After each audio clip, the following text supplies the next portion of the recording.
few months ago, Microsoft 365 went down for several hours. Email stopped, Teams stopped, SharePoint stopped. For a lot of businesses, that was it. The workday was over.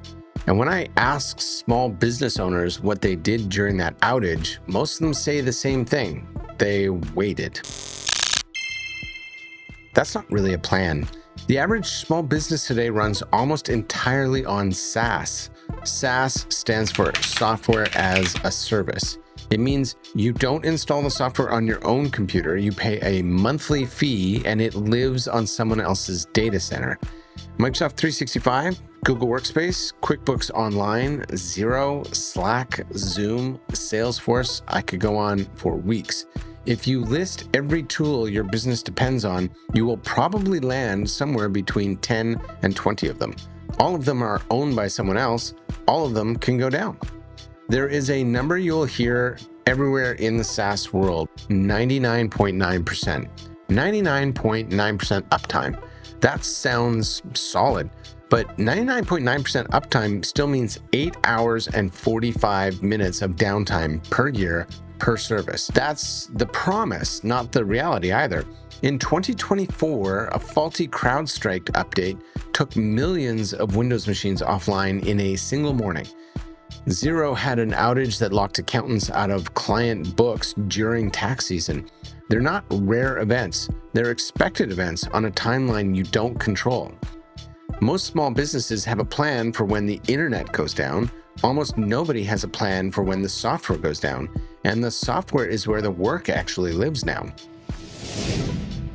So your team shows up on a Wednesday morning, Microsoft 365 is down, Teams is down, nobody can message each other, SharePoint is down, so nobody can access shared files, Outlook is down, so nobody can email clients. What does your team do for the next few hours? If you don't have an answer written down somewhere, then the answer in practice is one of two things.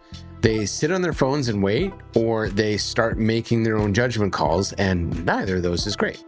One costs you a productive day, the other costs you consistency, and sometimes it costs you a client. Full outages are visible.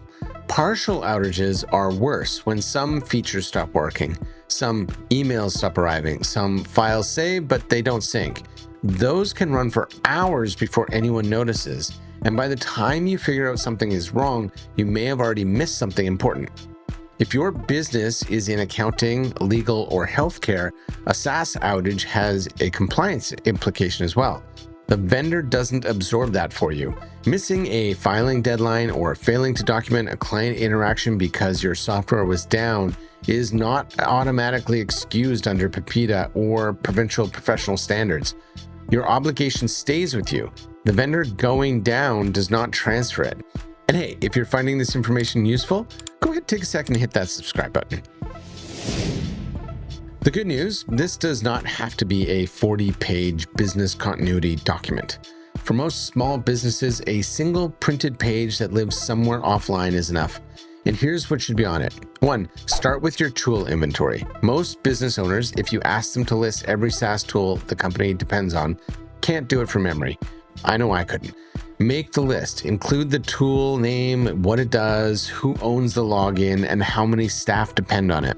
Once you have it, rank each tool by how critical it is to you. Your email and your accounting software, for instance, are probably tier 1. Your marketing newsletter software, tier 3.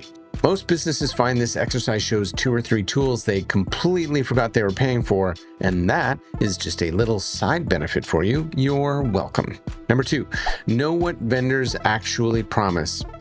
Every SaaS vendor has a service level agreement, that SLA. It tells you what uptime they're committing to and what happens when they fall short. So read it for the 2 or 3 most critical tools you have. You could also use Copilot to summarize the key points, just like we suggested in this video. You'll likely find that even at 99.9%, the vendor owes you nothing but a small service credit that doesn't come close to covering your downtime costs. Knowing this in advance tells you exactly how much of the risk sits with you and how much you need to cover with your own backup measures. 3, build a communication fallback. In any outage, communication breaks down first. So before an outage happens, answer this question. If Microsoft Teams goes down, Where does the team go?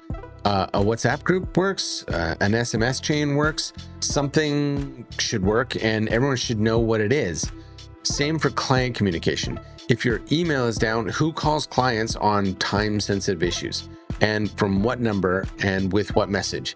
Your team should have the answer before the crisis hits, not during it. Number 4, figure out what can wait and what can't wait.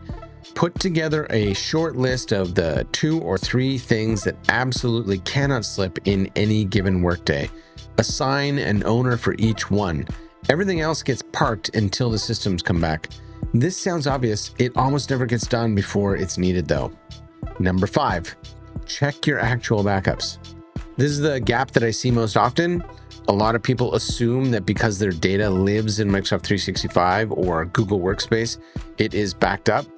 Being in the cloud and being backed up are 2 different things. Microsoft's standard licensing model, for instance, includes some version history and a recycle bin, but it does not include a proper independent backup you can restore from if your tenant gets corrupted or if it gets hit by ransomware, if there's a long service disruption.